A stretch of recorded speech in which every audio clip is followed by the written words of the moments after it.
voninahitra ho anay no mandray ny fitenenana amin'izao fotoana izay anaovana ny atrikasa araky ny voalazako teo aloha izao. Andriamatoa ministra, ny département izay tantananao dia manana ny toerany sy ny lanjany eto amin'ny tany sy ny firenena no ireo otrik'arena izay any anaty rano ananan'ny Madagasikara maro dia maro ary mahakevoka ny Madagasikara. Somary nandalo fotoan-tsarotra izany ministera izany teo aloha teo ka ny teny voalohany tompoko dia ny mankahery anao amin'ny fanatanterahana n'izany asa zany. Fantatray fa raha misy ny tompon'andraikitra izay ataonay amin'ny teny anglisy the right man at the right place dia anisany ao anatin'ny zany ianao. Mankahery anao zay ao anatin'izany fanatanterahana ny asa zany ary fantatray fa tsy mora ny andraikitra zay sahaninao satria araky ny voalazako teo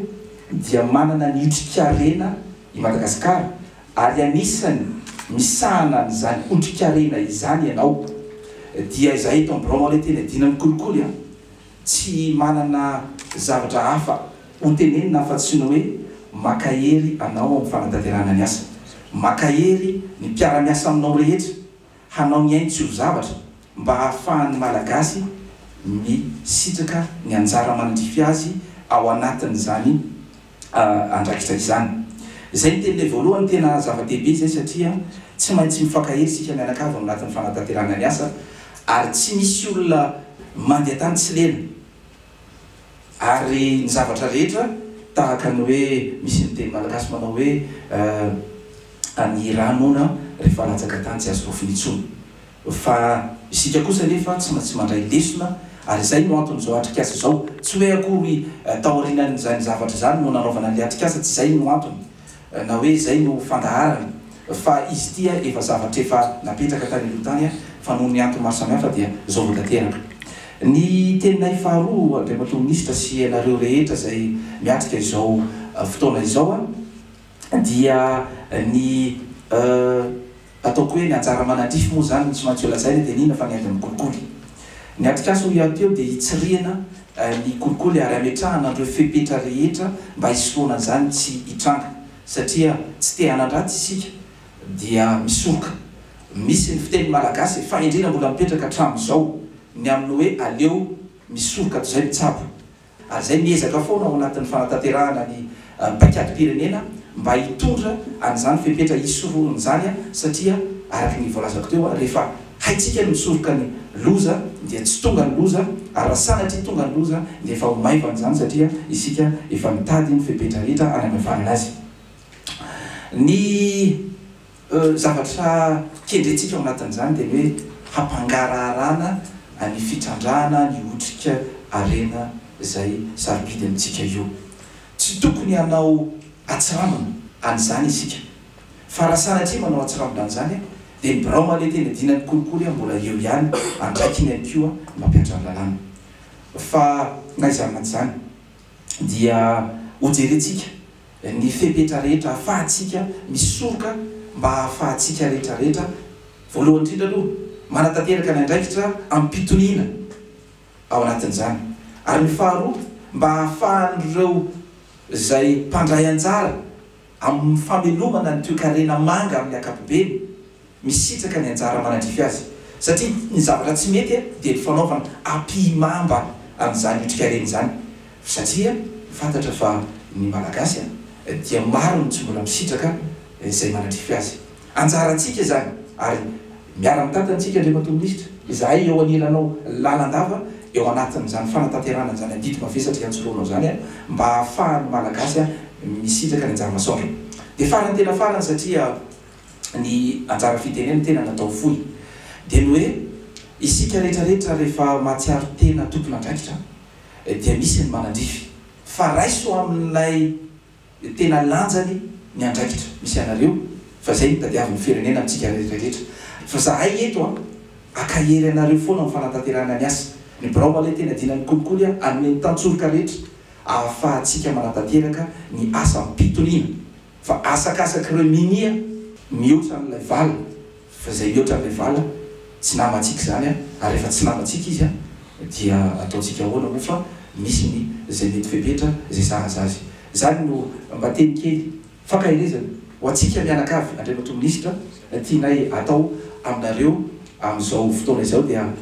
ankahiry anareo zay a ampisika anareo avitrika ao anatin'izao atrika zao a ahitana ny rariny sy ny hitsiny ahafahan'ny malagasy misitraka ny anjara masoandro makasitraka Andriamato Minisitra makasitraka atsika rehetra nahitra ny hatrany farany. Ny voalohany teny dia ny fisaorantsika n'Andriamanitra Andriananahary nomeny an'izao androandroany zao ahafahantsika manatanteraka nyity atrikasa ity izay efa ela no nanirintsika anatanterahana nyity atrikasa ity ahafahantsika zany mijery ireo mety ho antony rehetrarehetra izay mety mbola ampisy raha isy izay resaka kolikoly zany eo amin'ny sehatra ny Jony sy ny toe-karena manga eto Madagasikara. Ny faharoa manaraka an'izany dia misaotra hatransika an'Andriamatoa filoham-pirenena Ajaina sy Andriamatoa Prime Ministre ny fanomezany an'ireo toromarika maro samihafa fantatratsika fa ao anatin'ilay politika ankapobeny ny fitondram-panjakana amin'izao fotoana zao na ilay politika générale de l'État izay ahitana an'ireo andry anankitelo dia ny andry izay fahatelon'izany resaka PGE zany dia ny fanatsarana ny fitantanana ny fitantanan-draharaha zany na ilay resaka bonne gouvernance vozentsika na ilay fampitondrana tsara tantana izay eto Madagasikara. Zava-dehibe loatra ny anatanterantsika ny tele ty androany satria dia miditra tanteraka ao anatin'izany politika ankapobeny ny fitondram-panjakana zany ity resaka bonne gouvernance izay ataontsika androany ity. Manaraka an'izany dia tsy hainy tsy sotra an'ireo mpiara-miombonantoka amintsika rehetrarehetra izay ahitana ny Bianco, ahitana ihany koa ny zareo avy amin'ny Samifina, ahitana zareo avy amin'ny fitiaina ny initiative pour la transparence des pêches, ahitana an'ireo firaisamonim-pirenena maro izay miara-misalama fanometanana amin'ny ministera Jony sy ny toe-karena manga ny amin'ny ahafahantsika zany ametraka hatrana zany fitantanana mangarahara zany, ametraka hatrana zany fitantanana tsy mitanila ary indrindrandrindra ao anatin'izay bonne gouvernance hatrany zany. Araka ny efa fantatratsika dia ny volana Desambra taona 2024 no namoaka ny premier rapport na ny tatra voalohany momba amin'izany fitantanana mangarahara ny resaka Jony zany mantsika eto Madagasikara izay ity ministera ity no voalohany namoaka an'izany fitantanana namoaka an'izany rapport zany hatramin'ny taona 1960 dia ny Desambra 2023 no namoatsika an'izany premier rapport ny FITI zany na ilay initiative pour la transparence des pêches izay nazahoantsika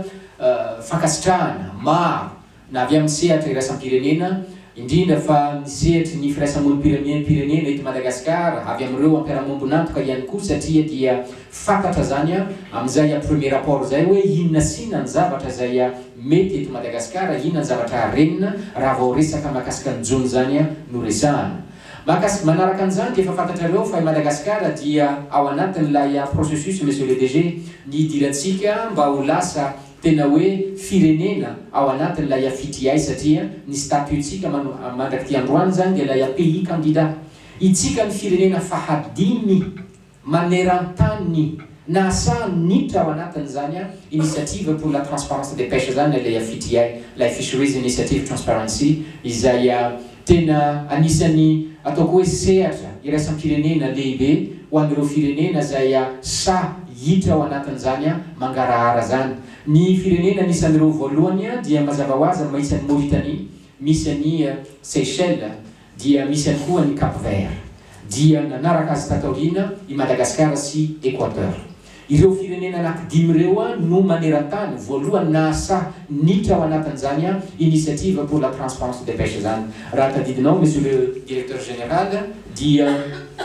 herinandro vitsivitsy taorina nanendrena ny tena koa nametrahana an'ity ministera Jony sy ny toe-karena manga ty tsika no nanao ny fanaraha-piaraha-miasa teo amin'ny Bianco sy ny ministera Jony sy ny toe-karena manga. Taorinan'izany tsika dia niaraka ihany koa tamin'ny Samifina. Taorinan'izany tsika dia niaraka amin'ireo firaisamonim-pirenena maro eny ary hatramin'ny tafin'ny avo dia manana fifanarahampiarahamiasa miaraka amin'ny ministera. Raha tsy diso ny tena koa dia ny fifanarahampiarahamiasa na convention izay nisoniavy ny ministera miaraka amin'ny partenaire amin'izao fotoana zao efa tafakatra 20 sa 7 izy ankehitriny. Izany zany dia midika fa vonona ny iara-miasa amin'ny rehetrarehetra atsika. Anatsarana hatrany izany resaka fifampitondrana tsara tantana zany eo amin'ny ministera. Ary izany indrindra zany no mahatonga atsika tsy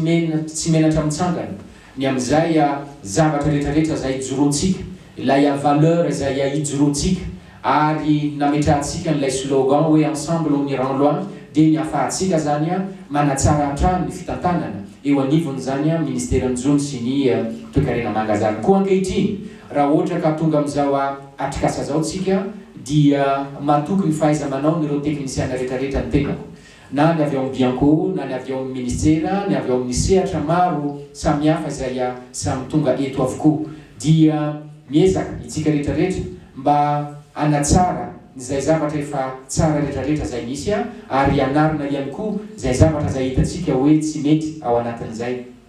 Misy ireo émission izay iarahantsika amin'ny Bianco izay nalefa izay nilazako mbenimbeny fa ny eo anivon'ny ministera dia tsy misy vola aloha na dia ariary. Taratasy no mandeha eo anivony zany ministera zany fa tsy misy vola aloha na ariary. Ny any amin'ny ministera dia taratasy fa ny any amin'ny trésorerie générale kosa no andefasantsika an'izany vola izay aloha rehetrarehetra mahakasika an'ireo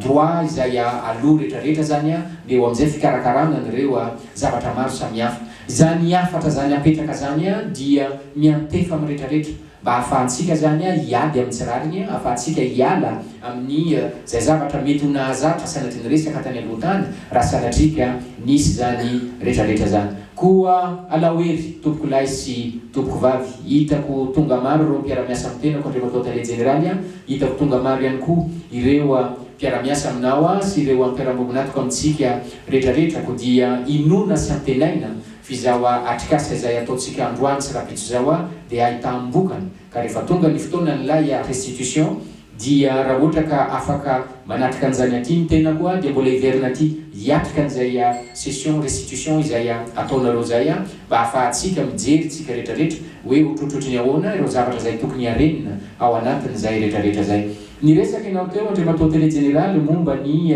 circonstance izay misy ankehitriny izay mazava ny zavatra resahanao satria dia tsy ny zavatra nomanina izao rehetrarehetra zao hoe tsy maintsy fanandrify amina zavatra sahala amin'izao, kanefa kosa dia za manokana dia matoky ny fitsarana, matoky ihany koa ireo sampandraharaha rehetrarehetra mahakasika an'izany fa dia ny marina ihany dia avelantsika izay rehetrarehetra zay hoe avelantsika eo ampelatana ny fitsarana mahefa izany zavatra rehetrarehetra zay mitranga amin'izao fotoana zao. Ho anareo mpanao gazety ihany koa dia aza misalasala mametraka an'izay fanontaniana izay mety ho apetraka atsika satria dia mangarahara ny fitantanana ny ministera njony sy ny toe-karena manga ao anatin'izany ko dia ambara amin'ny anaran'ny fitondram-panjakana mahefa izay asoloko tena eto fa dia misokatra amin'ny fomba ofisialy izao atrikasa ataontsika zao hijerena an'ireo mety ho risika rehetrarehetra mety hampisy ny resaka tsolitra zany eo amin'ny fitantanana zany arena manga sy zany resaka jony zany eto Madagasikara. Makasitraka tompoko lahy, makatelina tompoko vavy.